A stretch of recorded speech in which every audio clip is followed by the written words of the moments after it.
नमस्कार दोस्तों, आज बहुत दिनों बाद मैंने वीडियो बना रहा हूँ। मैं थोड़ा सा बिजी था मेरे काम के लिए। तो आज इस वीडियो में जिसके बारे में हम लोग डिस्कस करेंगे वो है परमिट टू वर्क। एंड इस परमिट के ऊपर कोई सेफ्टी ऑफिसर का क्या क्या रोल एंड रिस्पॉन्सिबिलिटी है उसके बारे में आज डिटेल्स में बात करेंगे। तो इस वीडियो में बने रहिए और ऐसे ही प्यार देते रहिए।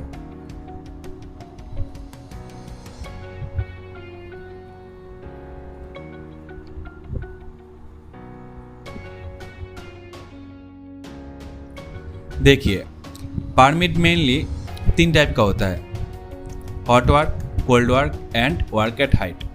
तो कोई भी काम आपका साइड में चल रहा है तो उसके बारे में पहले ये जानना होगा कि ये एक जनरल वर्क है या हॉट वर्क है और वर्क एट हाइट है।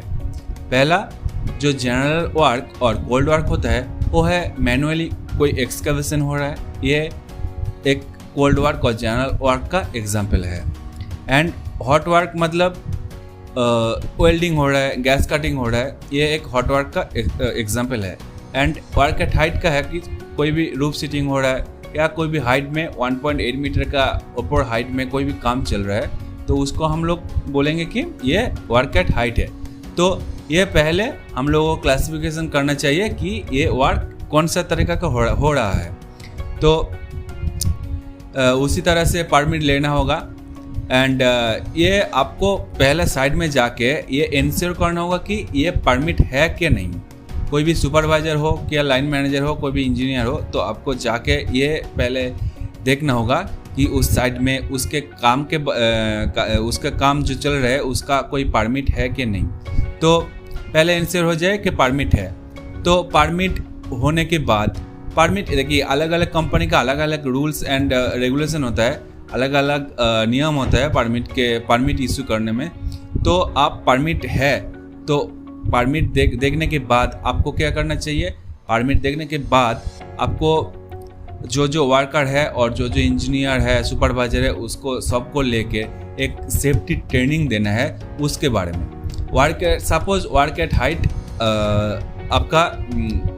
आपका साइड में वर्क एट हाइट चल रहा है तो आप क्या करेंगे? आप साइड में जाके सब जो वर्कर है और जो सुपरवाइजर, कॉन्ट्रैक्टर या इंजीनियर, कंपनी के इंजीनियर है, उसको सबको लेकर एक सेफ्टी ट्रेनिंग देना होगा। सेफ्टी ट्रेनिंग में आप वर्क एट हाइट के बारे में डिस्कस करेंगे। ज़्यादा वर्क एट हाइट जो होता है उसके बारे में तो अलग प्रिकॉशन लेना चाहिए। तो धीरे धीरे आप नीचे से जो हाइट का जो प्रिकॉशन लेना चाहिए उसके बारे में धीरे धीरे बताते रहिए और ऊपर में जाके ख़त्म कीजिए। जैसा 1.8 मीटर आपका हो गया, 1.8 मीटर के ऊपर आप काम करेंगे तो उसको बोलेंगे वर्क एट हाइट। तो एज ए सेफ्टी रूल आपको 1.8 मीटर के ऊपर में काम करने जाएंगे तो आपको फुल बॉडी हार्नेस और सेफ्टी बेल्ट जरूर लगेगा।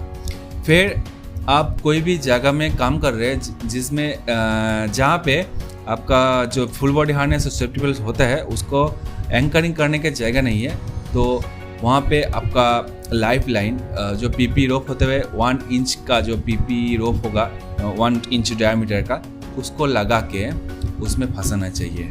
फिर आपका कोई सीटिंग काम चल रहा है, जो कोरुगेटेड शीट होता है, कोरुगेटेड शीट में जो रूफ सीटिंग होता है, जो रूफ सीटिंग का काम चल रहा है तो उसमें हम लोगों को क्या करना चाहिए?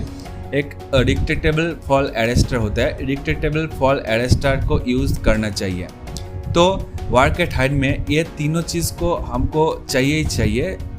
तो ज़्यादा वर्क में होगा तो एक तो फुल बॉडी हार्नेस, दो हो गया आपका पीपी रोप एंड 3 होगा आपका रिट्रैक्टेबल फॉल अरेस्टर। और इस पीपी रोप को हम लोगों ने तरह तरह के यूज़ कर सकते हैं। जैसा आप पीपी रोप को जिधर काम चल रहा है उसके ऊपर में लगाएंगे तो वो एंकरिंग करने में सुविधा होगा, वो एंकरिंग करने के लिए लगाइए।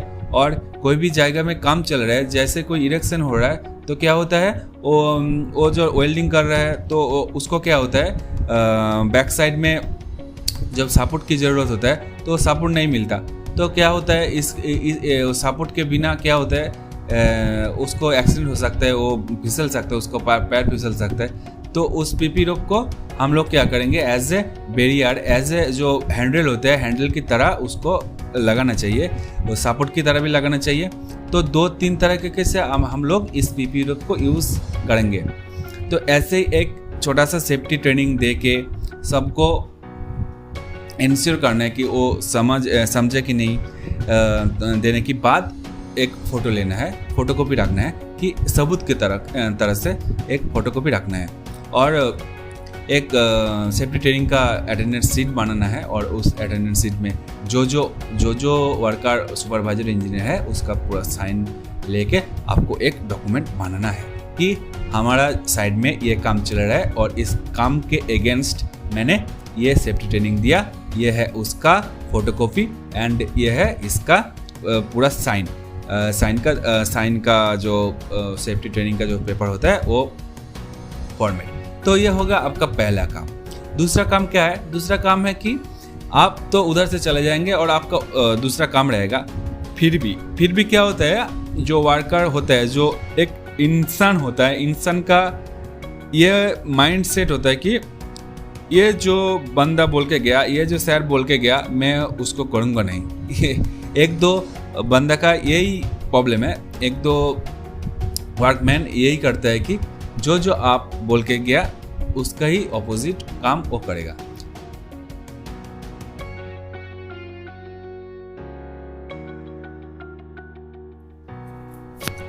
तो आपको 1-2 बार साइड में आना ही होगा और आके देखना होगा कि कोई भी वर्कर हमारा सेफ्टी रूल से बाहर जाके कोई काम कर रहा है कि नहीं।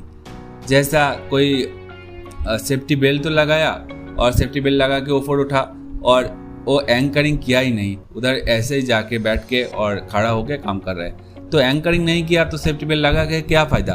तो ये हम लोगों को इंश्योर करना होगा कि उसको एंकरिंग ठीक से करना है और ठीक जगह से करना है, जहाँ एक स्टेबल जगह है, जहाँ से वो गिरे ना, और लाइव लाइन पे लगाइए जहाँ से वो गिरने का चांस बहुत कम है।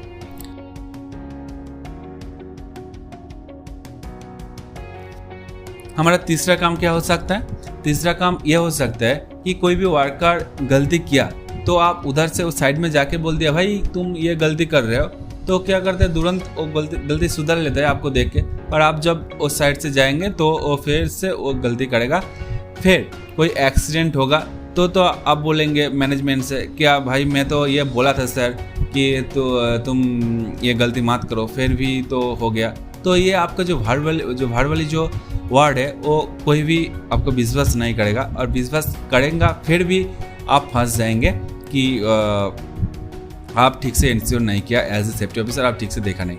तो आपको क्या करना है, कोई भी वर्कर गलती कर रहे हैं तो उसको बोलना तो है ही, उसको पहले एक फोटोकॉपी रख लीजिए, पहले उसका एक फोटोकॉपी रख लीजिए कि ये वर्कर, ये कॉन्ट्रैक्टर का ये वर्कर ये गलती कर रहा है। तो क्या होगा, वो एक सबूत के तौर पे आपके पास रह जाएगा।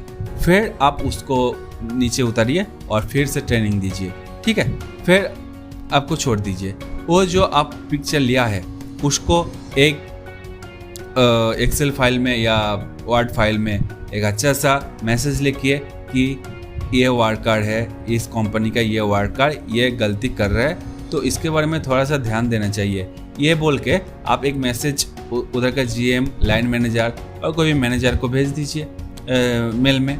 तो क्या होगा, सब चौकन रह जाएगा कि हमारा एक आदमी ऐसी गलती कर रहा है। तो हो सकता है कोई एक्सीडेंट हो सकता है, तो वो लोग भी थोड़ा सा एक्टिव हो जाएगा। तो ऐसे ही जितना दिन काम चलेगा हम लोगों को जाके देखना होगा कि कौन क्या गलती कर रहा है और उसको लेकर एक प्रूफ बनाना होगा। फिर हमारा जो काम है वो है उसको कैंसिलेशन करना। तो काम खत्म होने के बाद क्या क्या होता है कि कोई परमिट क्लोज नहीं किया, ऐसे ही छोड़ दिया, तो ये खराब है। कोई भी प्रॉब्लम होगा, लास्ट में कोई इंजरी एक्सीडेंट होगा, तो फैक्ट्री इंस्पेक्टर को बताना होगा कि ये जो काम था ये ख़त्म हो गया था। फिर वो ख़त्म करने के लिए तरह तरह की कंपनी का अलग अलग नियम होता है, तो नियम अनुसार हम लोगों को उस जॉब को परमिट को क्लोज कर देना है। तो परमिट क्लोज करने के बाद आपका मन में ये सवाल आ सकता है कि ये जो परमिट है इसका वैलिडिटी कितना दिन हो सकता है। तो जितना क्रिटिकल काम होगा उसका परमिट का जो वैलिडिटी है वो उतना ही काम होगा। एक critical height work at height में जो काम है उसको हम लोग 1 से 2 दिन ही उसका परमिट देंगे, फिर 1-2 दिन के बाद फिर उस परमिट को हम लोग रिपीट करेंगे और जो काम है उसको फिर रिपीट करेंगे। और कोई भी ऐसे काम चल रहे हैं कोई भी जनरल वर्क में हम लोग 6 दिन से 7 दिन मैक्सिमम उसको परमिट दे सकते हैं और 6 दिन से 7 दिन के बाद उसको हम लोग फिर नया परमिट देके उसको रिपीटेड हम लोगों जो काम है रिस्पॉन्सिबिलिटी है उसको हम करेंगे। तो ये जो परमिट है और परमिट के अगेंस्ट सेफ्टी ऑफिसर का जो रूल्स एंड रिस्पॉन्सिबिलिटी है, आई होप आप लोग समझ गए। कोई भी इंक्वायरी हो तो प्लीज़ कमेंट बॉक्स में लिखिए कि ये चीज़ आप लोगों को समझ में नहीं आया। मैं दूसरा वीडियो बना के आप लोगों को समझाने की मैं ट्राई करूँगा। तो आज के लिए इतना ही। शुभ रात्रि।